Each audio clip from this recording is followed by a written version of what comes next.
അതായത് വിശ്വാസ നിമ്നോന്നതങ്ങൾ, അതായത് നമ്മുടെ ജീവിതത്തിൽ ഇപ്പോൾ കണ്ടില്ലേ, അത് ഇപ്പോൾ ഗ്രേസി ഡേവിഡിൻ്റെ വിശ്വാസം നമ്മൾ കണ്ടു, അതുപോലെ ബിന്ദു സുനിൻ്റെ വിശ്വാസം കണ്ടു. അപ്പോൾ ഇവർക്ക് ഇപ്പോൾ ചില സമയത്ത് വിശ്വാസം ഇങ്ങനെ വേദിയേറ്റം പോലെ ഇങ്ങനെ ഉയർന്നു വരണ കാണാം. പക്ഷെ ഒരു പ്രശ്നം എന്ന് വെച്ച് കഴിഞ്ഞാൽ ഈ അതുപോലെ തന്നെ വിശ്വാസം താഴുകയും ചെയ്യും. മനസ്സിലായില്ലേ? നമ്മൾ എത്ര വിശ്വാസത്തിൽ ഉന്നതരാണെങ്കിലും ശരി, നമുക്ക് നല്ല ശക്തമായ രോഗങ്ങളോ അല്ലെങ്കിൽ അപകടങ്ങളോ അല്ലെങ്കിൽ എന്തെങ്കിലും സാമ്പത്തിക തകർച്ചയോ കുടുംബത്തിൽ കലക്കമോ ഒക്കെ ഉണ്ടായാൽ നമ്മളെ വിശ്വാസം താഴുന്നില്ലെങ്കിലും വിശ്വാസം ഇങ്ങനെ പമ്മി നിൽക്കണ കാണാം. മനസ്സിലായില്ലേ? അപ്പോൾ എപ്പോഴും നമ്മൾ വിശ്വാസത്തെ അഡ്രസ്സ് ചെയ്യുമ്പോൾ ശ്രദ്ധിക്കേണ്ട ഒരു കാര്യമുണ്ട്. വിശ്വാസത്തെ അഡ്രസ്സ് ചെയ്യുമ്പോൾ നിങ്ങളെ പ്രാർത്ഥനയിൽ മാത്രം നിങ്ങളെ വിശ്വാസം കൂട്ടാനും കുറക്കാനും പറ്റത്തില്ല. ഇപ്പം കർത്താവിനോട് അപ്പോസ്തലന്മാർ എന്താ പറയണത്? ഞങ്ങളുടെ അവിശ്വാസം പരിഹരിക്കണമേ, അല്ലേ? എന്ന് അവിശ്വാസം പരിഹരിക്കണമേ. അപ്പോൾ അതൊരു പ്രാർത്ഥന സ്റ്റൈലാണ് പറയണത്. പക്ഷേ വിശ്വാസത്തിൻ്റെ സ്വഭാവം എന്ന് വെച്ച് പറഞ്ഞാൽ ഒരാഴ്ച അതിങ്ങനെ ഉയർന്നു വന്നാൽ അടുത്ത ആഴ്ച വേറെ എന്തെങ്കിലും, ഇപ്പം നിങ്ങളെ മുഖത്ത് നോക്കി നട്ടെടുത്ത് മുളക്കാത്തൊരു നോണ നിങ്ങളുടെ ഭർത്താവ് പറഞ്ഞെന്ന് വിചാരിച്ചോ. വല്ല കൂട്ടുകാരന്മാരൊക്കെ ഇപ്പോൾ കത്തൊക്കെ എഴുതത്തില്ലേ? ഇപ്പോൾ കൂട്ടുകാരന്മാരൊക്കെ ചിലപ്പോൾ കത്തൊക്കെ എഴുതും. ചിലപ്പോൾ വീട്ടിൽ തന്നെ ഉള്ള ആൾക്കാർ നമ്മുടെ വീട്ടിൽ തന്നെ ഉള്ളൊരു ചതിക്കണതായിരിക്കും, ഇല്ലേ? ചിലരൊക്കെ അമ്മായിമാരൊക്കെ പറഞ്ഞിട്ട് മരുമകൾക്ക് എതിരെ മകനെയൊക്കെ കത്തെഴുതണില്ലേ? അപ്പോൾ കത്തെഴുതിയിട്ട് അവൾ അങ്ങനെയാണ്, അവൾ എപ്പോഴും മൊബൈലാണ്, എപ്പോഴും രാത്രി പോകാൻ വിളിയാണ്, ആരെ വിളിക്കണമെന്ന് അറിയാൻ പാടില്ല. അവൾ പിഴച്ചവളാണെന്ന് പറയത്തില്ല, ആരെ വിളിക്കണമെന്ന് അറിയാൻ പാടില്ലെന്നേ പറയത്തുള്ളൂ. മനസ്സിലായില്ലേ? ഇങ്ങനെയൊക്കെ പറഞ്ഞുള്ള കുഴപ്പമെന്ന് വെച്ച് കഴിഞ്ഞാൽ പിന്നീട് ഒരിക്കലും നിങ്ങൾ ദൈവത്തിൻ്റെ അടുത്ത് വരാൻ പറ്റത്തില്ല. നിങ്ങളിപ്പോൾ ഒരാളെ ചതിക്കാൻ വേണ്ടി എന്തെങ്കിലും ഒരു ഏഷന് പറഞ്ഞു കൊടുത്ത് അവരുടെ ജീവിതം നിങ്ങൾ നശിപ്പിച്ച് കളഞ്ഞ് വിചാരിച്ചോ. ഉടമ്പടി എടുക്കുമ്പോൾ നിങ്ങൾ എപ്പോഴും ശ്രദ്ധിക്കണം വെച്ചാൽ നിങ്ങൾക്ക് ഇങ്ങനെയുള്ള ചരിത്രം ഉണ്ടെങ്കിൽ അത് നിങ്ങളുടെ ഹിസ്റ്ററിയാണ്. മരുമകളുടെ ജീവിതം തകർത്തതും മകളുടെ ജീവിതം തകർത്തതും അയൽവാസിയുടെ കല്യാണം മുടക്കിയത് നിങ്ങളുടെ ചരിത്രമാണെന്ന് വിചാരിച്ചോ. അങ്ങനെയാണെങ്കിൽ നീ കണ്ണീരോടെ നിങ്ങൾ പ്രായശ്ചിത്തമായിട്ട് പ്രേക്ഷിത പ്രവർത്തനം ചെയ്യണം. എന്താ കാര്യം വെച്ച് കഴിഞ്ഞാൽ നിങ്ങളെ കാരണം എത്രയോ പേര് കണ്ണീര് കുടിച്ച് നിങ്ങൾ തൽക്കാലം ജയിക്കാൻ ചെയ്തതാണ്. എപ്പോഴും നമ്മൾ ശ്രദ്ധിക്കേണ്ടത് ദൈവത്തിൻ്റെ മുമ്പിൽ ജയിക്കാൻ നോക്കണം. മനുഷ്യന്മാരുടെ മുമ്പിൽ ജയിച്ചിട്ട് കഥയൊന്നുമില്ല. കുറച്ച് കഴിയുമ്പോൾ അവരും ചാകും നമ്മളും ചാകും. പിന്നെ ആര് ജയിച്ച് ആര് തോറ്റെന്ന് എങ്ങനെ അറിയാൻ പറ്റും? പറഞ്ഞാൽ മനസ്സിലായില്ലേ? ഇപ്പം നിങ്ങൾ അയൽവാസിയുടെ ജയിച്ചു, അല്ലെങ്കിൽ നിങ്ങളുടെ കൂട്ടുകാരത്തിൽ ജയിച്ചു, ഇപ്പം കുറച്ച് കഴിയുമ്പോൾ നിങ്ങളും ചത്ത് അവരും ചത്ത്, തീർന്നില്ല പരിപാടി. അപ്പോൾ അതോടുകൂടി ആര് ജയിച്ച് ആര് തോറ്റെന്ന് അറിയാൻ പറ്റത്തില്ല. ഗാലറിയിൽ ഇരിക്കുന്നവർക്ക് കൈയടിക്കാൻ മാത്രമേ പറ്റത്തുള്ളൂ. പക്ഷേ നിങ്ങളുടെ വാദ്യം പ്രതിയും ഈ മണ്ണിൽ മരിച്ചു വീഴും കുറച്ച് കഴിയുമ്പോൾ. ഒരാഴ്ച മുമ്പ് മരിക്കുന്നേ ഉള്ളൂ, ചിലപ്പോൾ അത്രേ ഉള്ളൂ. അപ്പം അതുകൊണ്ട് ഈ മനുഷ്യന്മാരുടെ മുമ്പിൽ ജയിക്കുക എന്നുള്ള ജഡികമായ ഈ ആത്മാവിൻ്റെ പ്രവർത്തനങ്ങളില്ലേ, അതിനോട് ഗുഡ് ബൈ പറയണതാണ് ഉടമ്പടി പെട്ടെന്ന് കയറി കത്താൻ എളുപ്പം. അപ്പോൾ നിങ്ങളൊന്ന് ചിന്തിക്കണം, ആരുടെയെങ്കിലും ജീവിതം നശിപ്പിച്ച് കളഞ്ഞിട്ടുണ്ടോ? ആരുടെയെങ്കിലും ഇപ്പോൾ കടക്കാരെന്നൊക്കെ പറയണത് ആരാണ്? മേടിച്ചിട്ട് കൊടുക്കത്തില്ലെന്നും നിങ്ങൾക്ക് മനസ്സുകൊണ്ട് മേടിക്കൂ എന്നൊക്കെ പറയുന്ന ആൾക്കാരില്ലേ. നിങ്ങൾ ഇവിടെ കൃപാസനത്തിൻ്റെ അകത്ത് പ്രത്യക്ഷിക്കണ പ്രാർത്ഥന എടുക്കുമ്പോൾ ഉടനെ നിലയം വിളിച്ച് മാതാവെ രക്ഷിക്കണേ, കർത്താവെ രക്ഷിക്കണേ, എൻ്റെ ജീവിതം തീർന്നൊക്കെ പറയും. പക്ഷേ നിങ്ങൾ പുറത്തിറങ്ങുമ്പോൾ നിങ്ങൾ കയ്യിരിപ്പ് വേറാണല്ല. പ്രത്യക്ഷിക്കണ പ്രാർത്ഥന കഴിഞ്ഞ് പുറത്തിറങ്ങുമ്പോഴേ നിങ്ങൾ യഥാർത്ഥ അസൽ രൂപം വരുന്നുണ്ടല്ല, അതല്ലേ കുഴപ്പം. അത് കുഴപ്പമാണ്. അപ്പം അതുകൊണ്ട് അത് തിരുത്താം കൃത്യമായിട്ട്.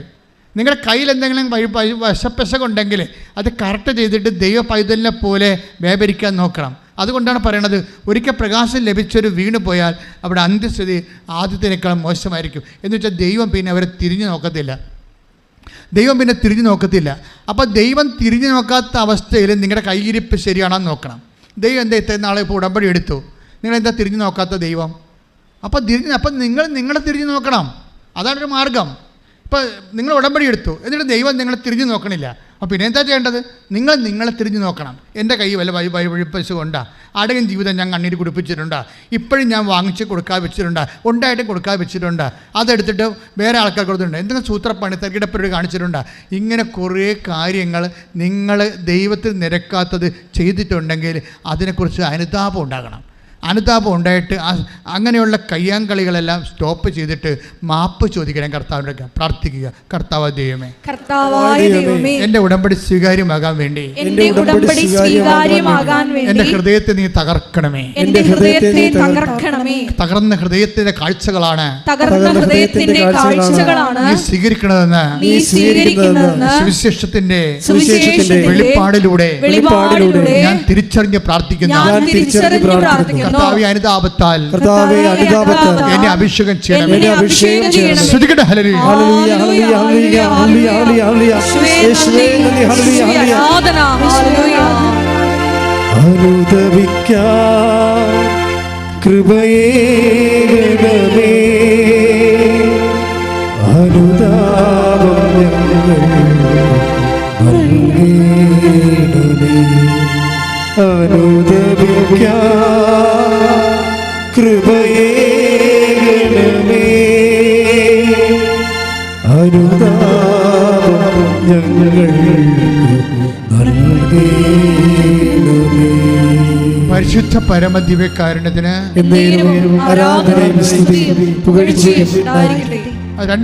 മൂന്ന് കാര്യങ്ങളാണ് നമുക്ക് വിശ്വാസത്തിൽ നമ്മളെ ശക്തിപ്പെടുത്തി നിർത്തുന്നത്. കാര്യം വിശ്വാസം എല്ലാവർക്കും വിശ്വാസം തളർന്നു പോകുന്നതിൻ്റെ കാരണം പ്രാർത്ഥന മാത്രം വിശ്വാസം ഉയർത്താൻ വേണ്ടി ഉപയോഗിച്ചിട്ടാണ്. ചില ആൾക്കാർ കാര്യം വിശ്വാസത്തിന് അങ്ങനെ ഒരു കുഴപ്പമുണ്ട്. അത് ഈ ആഴ്ചയിൽ ഒരു 50 പോയിൻ്റ് നിൽക്കുകയാണെങ്കിൽ അടുത്ത ആഴ്ച 40 പോയിൻ്റൊക്കെ താഴുവത്. മനസ്സിലായോ? വിശ്വാസത്തിന് അങ്ങനെ കുഴപ്പമുണ്ട്. ഈ വിശ്വാസത്തിന് സ്റ്റാറ്റിക്കായിട്ട് നിർത്താനും കയറ്റി വീഴാനുള്ള ഒരു മാർഗമെന്ന് പറയണത് ഇപ്പോൾ നമുക്കറിയാമില്ലേ, വിശ്വാസത്തിൻ്റെ പെട്ടെന്നാണ് നല്ല തികഞ്ഞ വിശ്വാസമാണെങ്കിൽ പെട്രോൾ പോലെ കത്തണം. എന്താ കാര്യം? അത് പക്ഷേ അത് കുഴപ്പമെന്ന് വെച്ചാൽ വിശ്വാസം താഴാതിരിക്കാനുള്ള 3 കാര്യങ്ങളുണ്ട്. എന്തൊക്കെയാണെന്ന് വെച്ചാൽ, ഒന്ന് അതായത് 3 കാര്യം. ഒന്ന് നമ്മൾ ഉടമ്പടി പറയുന്ന ഇതാണ്, അത് സൽപ്രവൃത്തികളാണ്. കാര്യം സൽപ്രവൃത്തിയുടെ പ്രശ്നം എന്തറിയാമോ? സൽപ്രവൃത്തി ചെയ്താൽ ദൈവം നമ്മുടെ കൂടെ നിൽക്കും. അതാണ് വിശ്വാസം താഴാതിരിക്കാനുള്ള മെയിൻ സംഭവം. ഒന്ന് സൽപ്രവൃത്തിയാണ്. എന്താ കാര്യം എന്നറിയാമോ? സൽപ്രവൃത്തി നമ്മൾ ചെയ്യണം. ഇപ്പോൾ ഇത് മാത്രം സൽപ്രവൃത്തി നമ്മൾ ചെയ്യുന്നുണ്ട്. ചെയ്തു കഴിഞ്ഞാൽ ദൈവം നമ്മുടെ കൂടെ നിൽക്കും. ദൈവം നമ്മുടെ കൂടെ നിന്ന് ആ വിശ്വാസം താഴുക ഇല്ല. ഇപ്പം നമ്മൾ തോബിത്ത് 12:12 എടുത്തേ. തോബിത്ത് 12:12 ശ്രുതിക്കട്ടെ. ഹല്ലേലൂയ, ഹല്ലേലൂയ, ഹല്ലേലൂയ, ഹല്ലേലൂയ, ഹല്ലേലൂയ, യേശുവേ യേശുവേ സ്തുതി, ഹല്ലേലൂയ, ഹല്ലേലൂയ, ഹല്ലേലൂയ, ഹല്ലേലൂയ, യേശുവേ ആരാധന, ആരാധന, ആരാധന. തോബിത്ത് 12:12 നീയും നിന്റെ മരുമകൾ സാറായും പ്രാർത്ഥിച്ചപ്പോൾ നിങ്ങളുടെ പ്രാർത്ഥന പരിശുദ്ധനായവനെ ഞാൻ അനുസ്മരിപ്പിച്ചു. നീ മൃതരെ സംസ്കരിച്ചപ്പോൾ ഞാൻ നിന്നോടൊത്തുണ്ടായിരുന്നു. അതാണ് സംഭവം. 12:13 തോബിത്ത് 12:13 എന്താ സംഭവം? അതായത് ഞാൻ നിങ്ങളോട് പറഞ്ഞത് എന്താണ്? വിശ്വാസം പ്രാർത്ഥനയിൽ മാത്രം അവലംബിച്ചു കഴിഞ്ഞാൽ വിശ്വാസം താഴാൻ സാധ്യതയുണ്ട്. ഓരോ ദിവസം ഗ്രാഫ് പൊങ്ങിയും താന്നും കിടക്കും. പക്ഷേ നമ്മൾ വിശ്വാസത്തെ പ്രാർത്ഥനയുടെ ഫോർമാറ്റിൽ നിന്ന് മാറ്റിയിട്ട് പ്രവൃത്തിയുടെ ഫോർമാറ്റിൽ കൊണ്ടുവന്ന് വെച്ച് കഴിഞ്ഞാൽ ഗുണം എന്താ? തോബിത്ത് 12:13 ഒന്നിന് വായിച്ച്, നീ മരിച്ചവരെ സംസ്കരിച്ചപ്പോൾ പറഞ്ഞേ, നീ മരിച്ചവരെ സംസ്കരിച്ചപ്പോൾ ഞാൻ നിന്നോട് കൂടെ ഉണ്ടായിരുന്നെന്ന്. അപ്പോൾ അതായത് ഈ മനുഷ്യരെ മരിച്ചവരെ സംസ്കരിക്കാൻ പോയത് നമ്മൾ കഴിഞ്ഞ പ്രാവശ്യം കണ്ടാണ്. പെന്തക്കോസ്താ ദിവസം നല്ല വിഭവസമൃദ്ധമായ ഊണിൻ്റെ സമയത്താണ്. ഊണ് കഴിക്കാൻ പോകുമ്പോൾ മകനോട് പറഞ്ഞ്, നമ്മുടെ ആരുടെയെങ്കിലും പാവപ്പെട്ടവരുണ്ടെങ്കിൽ വിളിച്ചോണ്ട് വരാൻ പറഞ്ഞു. മാവൻ പോയിട്ട് തിരിച്ചു വരുമ്പോൾ മരിച്ച ആൾക്കാരെക്കുറിച്ചാണ് അവൻ പറയണത്. മരിച്ചുപോയ ആൾക്കാരുടെ ജഡം കിടക്കണമെന്നാണ് പറഞ്ഞ്, പട്ടണത്തിൽ കിടപ്പുണ്ടെന്നാണ് പറഞ്ഞത്. ഉടനെ ഈ മനുഷ്യൻ ആ ഭക്ഷണം കഴിച്ചില്ല. ആ ഭക്ഷണം കഴിക്കാതെ, തൻ്റെ ഉച്ചഭക്ഷണം കഴിക്കാതെ നേരെ ഓടിപ്പോയി ആ ശവത്തെ സംസ്കരിച്ചതിനെക്കുറിച്ചാണ് ദൈവം പറയണത്. നീ ഉച്ചഭക്ഷണം പോലും കഴിക്കാതെ നീ ത്യാഗം അനുഭവിച്ചുകൊണ്ട് നീ ആ ശവം മറവ് ചെയ്യാനുള്ള കാരുണ്യപ്രവൃത്തി ചെയ്തപ്പോൾ ഐ വാസ് വിത്ത് യു, ഞാൻ നിൻ്റെ കൂടെ ഉണ്ടായിരുന്നെന്ന്. അതുകൊണ്ട് എൻ്റെ ദൈവപൈതലെ എപ്പോഴെങ്കിലും പ്രാർത്ഥന കൊണ്ട് വിശ്വാസത്തെ നിലനിർത്താൻ നമുക്ക് ഒരു പരിധി കഴിഞ്ഞാൽ പറ്റത്തില്ല. പിന്നെ ഉള്ളത് നമ്മുടെ മുമ്പിലുള്ളത് സാക്ഷ്യം സൽപ്രവൃത്തികളാണ്. പ്രാർത്ഥിക്കുക, കർത്താവായ ദൈവമേ, ഉടമ്പടി പ്രകാരമുള്ള സൽപ്രവൃത്തികള് ദൈവസ്നേഹത്തോടെ ചെയ്തുകൊണ്ട് ദൈവത്തിന്റെ സാന്നിധ്യത്തില് ജീവിക്കുവാൻ എന്നെ സഹായിക്കണമേ. ശ്രുതിക്കട്ടെ. ഹല്ലേലൂയ, ഹല്ലേലൂയ, ഹല്ലേലൂയ, യേശുവേ ആരാധന, ആരാധന, ഹല്ലേലൂയ, ഹല്ലേലൂയ, ഹല്ലേലൂയ, ഹല്ലേലൂയ.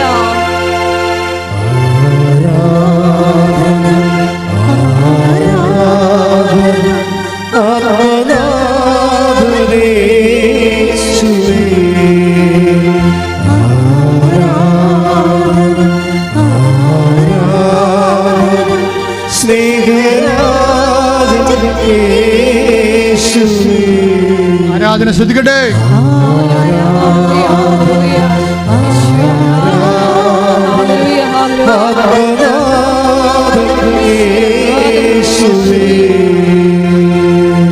ഈ ഓമന ധർമ്മരാജൻ അങ്ങനെ ഒരു സാക്ഷി ഉണ്ടായിരുന്നു. ഓമന ധർമ്മരാജൻ, അതും തൃശ്ശൂരാണെന്ന് തോന്നണം.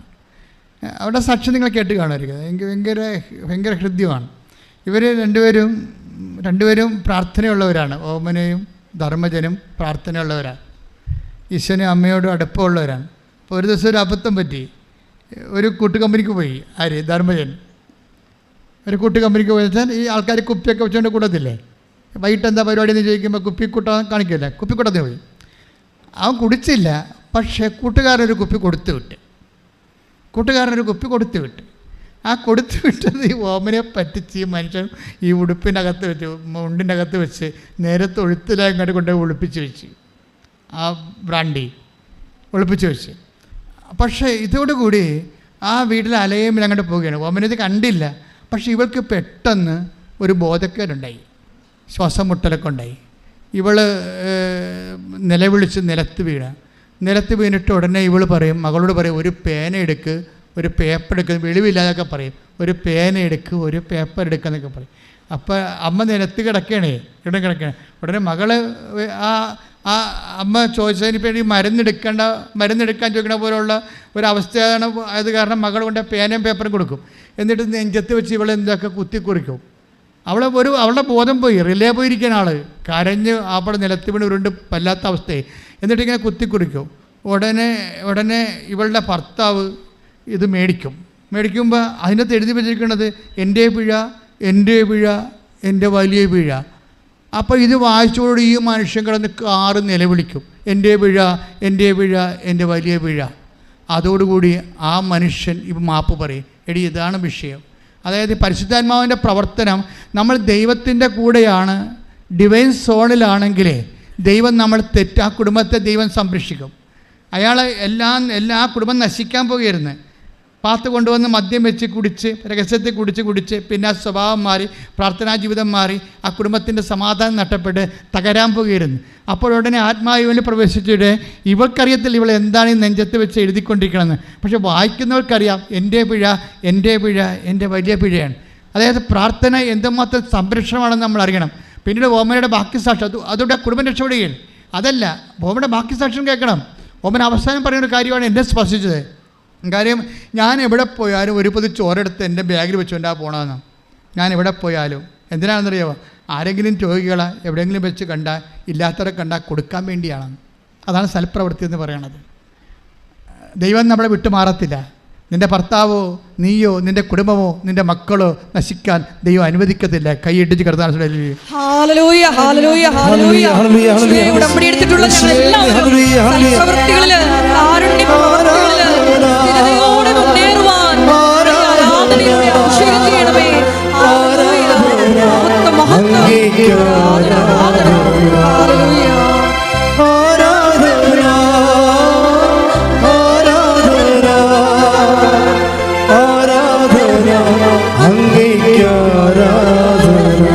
പരിശുദ്ധ പരമ ദിവ്യകാരുണ്യത്തിന്.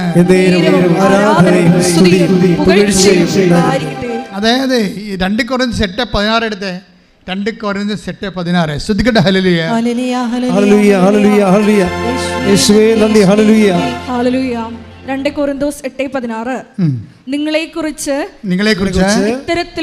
ഇത്തരത്തിലുള്ള ആത്മാർത്ഥമായ താല്പര്യം തീത്തോസിന്റെ ഹൃദയത്തിൽ ഉദിപ്പിച്ച ദൈവത്തിന് ഞാൻ നന്ദി പറയുന്നു.